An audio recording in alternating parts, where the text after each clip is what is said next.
Tonight, President Biden is facing the most devastating month of his tenure in office. It's a trifecta of crises, including a powerful hurricane, a resurgent pandemic, and the chaotic and deadly U.S. withdrawal from Afghanistan.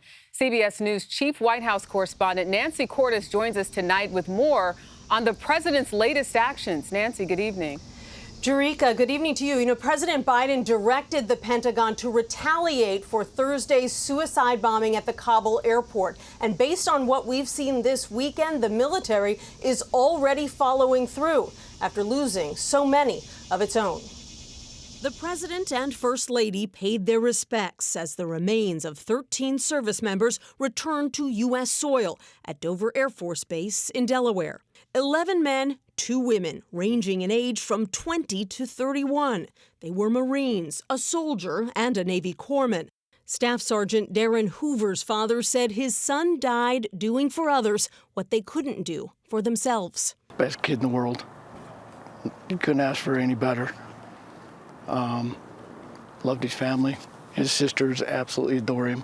Back in Washington this afternoon, President Biden said he had spent some time with the families of the fallen. Lost their lives in the service of our country, and while we're praying for the best in Louisiana, let's keep them in our prayers as well.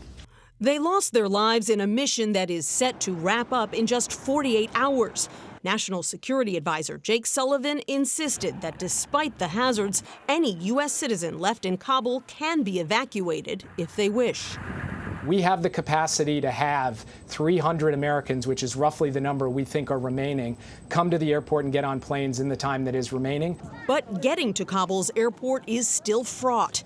Just this morning, a U.S. drone took out a vehicle the Pentagon says was heading to the airport with bombs inside. This is the most dangerous time in an already extraordinarily dangerous mission these last couple of days. More than 115,000 Americans and Afghans have now been flown to safety. Some of them have already reached the U.S. But the administration continues to face withering criticism from Republicans who opposed a full withdrawal of U.S. troops. This is one of the worst foreign policy decisions in American history. Much worse than Saigon, because after we left Saigon, there weren't Vietnamese terrorists who were planning on attacking us here at home.